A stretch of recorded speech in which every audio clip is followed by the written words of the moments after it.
It was a rainy Tuesday afternoon in the bustling city of Seattle, the kind where the sky hangs low and gray, and the streets glisten like forgotten mirrors. I remember it vividly because that's the day my life took an unexpected turn. Picture this. I'm in a dingy laundromat on the corner of Pine Street, the air thick with the scent of detergent and damp clothes, machines humming like distant thunder. I'm just a regular guy, Alex Thompson, 28 years old, working a dead-end job as a graphic designer for a small ad firm, feeling like my life was stuck in a spin cycle. And then she walked in, Elena Ramirez, though I didn't know her name yet.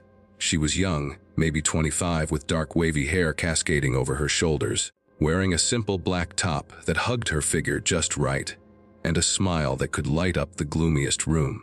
She dumped her laundry basket on the table next to mine. And that's when it happened. Our clothes had somehow gotten mixed up in the dryer, my socks tangled with her delicates. She picked up one of my shirts, chuckled, and said, "You'll need to help me separate these." I knew right then, in that moment, this was just the beginning. If you're watching this, hit that like button if you've ever had a laundry mishap turn into something more, and subscribe for more stories that remind you life's best moments come when you least expect them.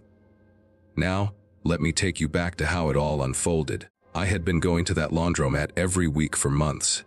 My apartment's washer broke down ages ago, and I couldn't afford to fix it, not with the bills piling up and my freelance gigs barely covering rent.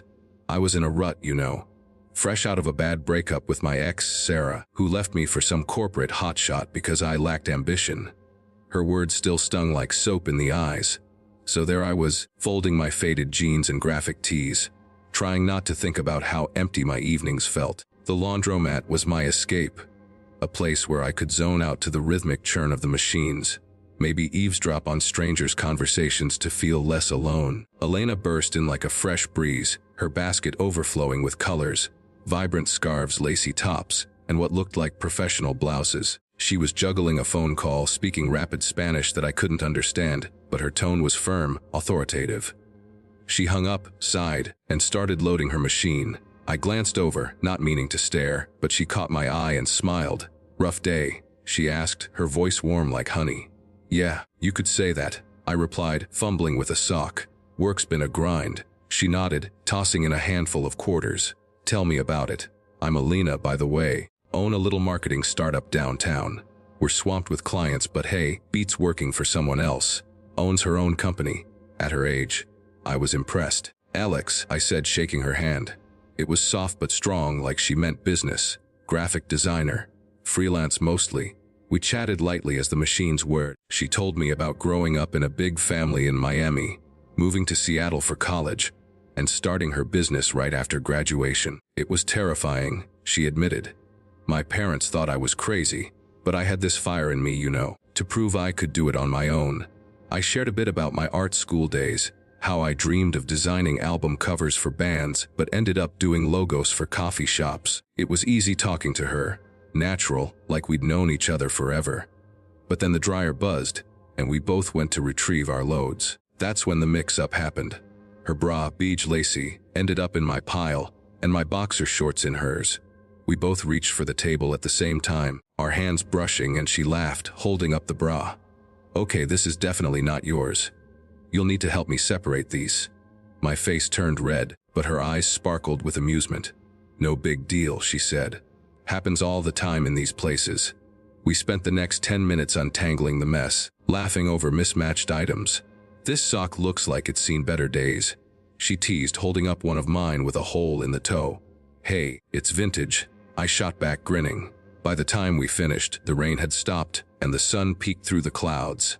"Thanks for the help, Alex," she said, slinging her basket over her shoulder.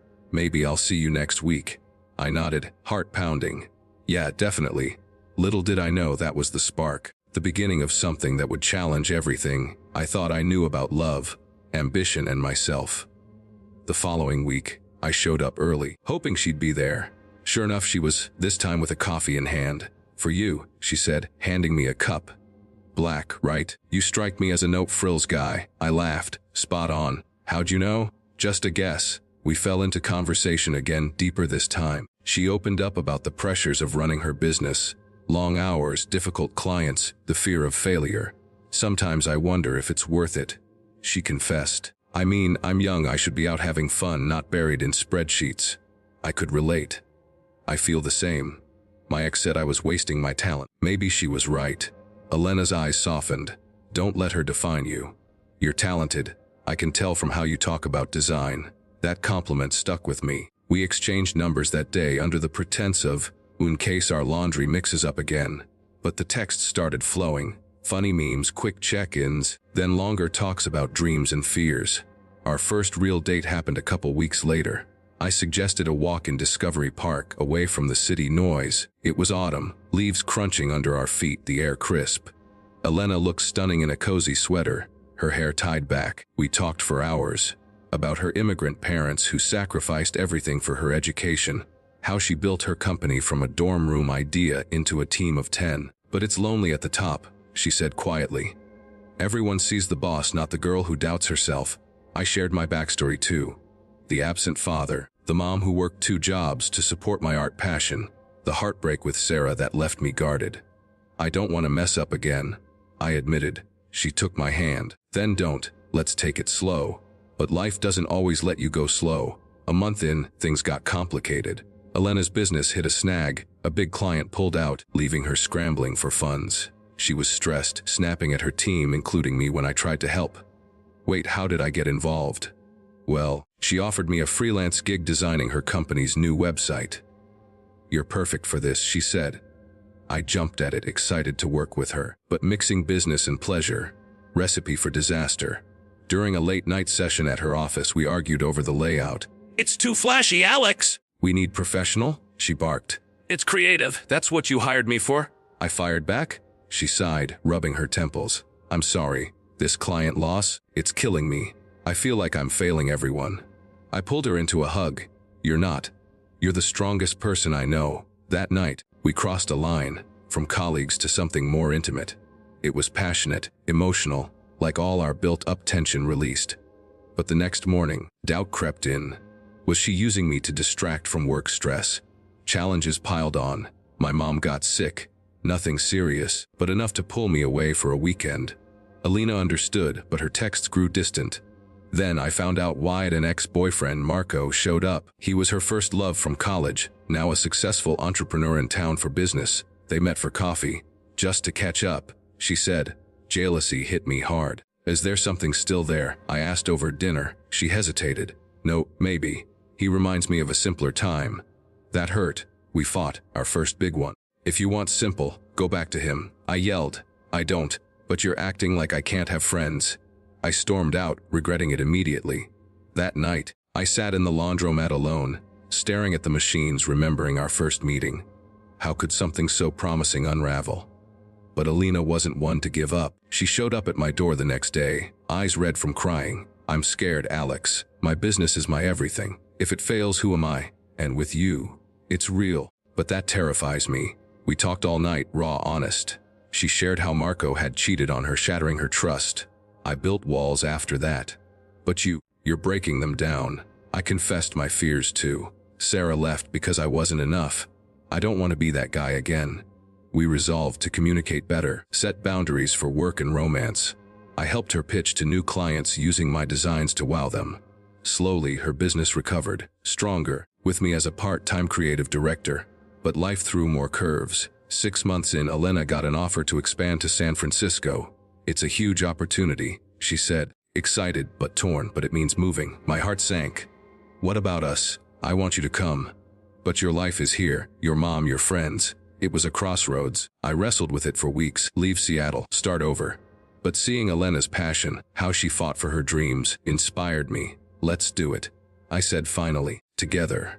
The move was chaotic, packing, goodbyes, adjusting to the Bay Area's hustle. Elena's company boomed, and I freelanced for tech startups, building my portfolio, but homesickness hit me hard. I missed the rain, the laundromat. One night I broke down. Did we make a mistake? She held me. No, we're building something. Remember that bra in the dryer? That was our mess, and we sorted it. We laughed through tears. Therapy helped. Couple sessions where we unpacked our pasts. Elena learned to delegate, easing her stress. I pursued my dream of illustrating a children's book with her encouragement.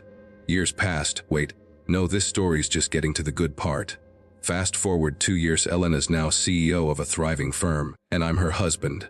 Yeah, we got married in a small ceremony overlooking the Golden Gate Bridge.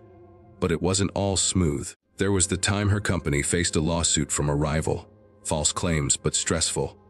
We navigated it together, her strength pulling us through. And kids. We talked about it. Elena wanted to wait, focus on career. But then surprise pregnancy. Panic set in.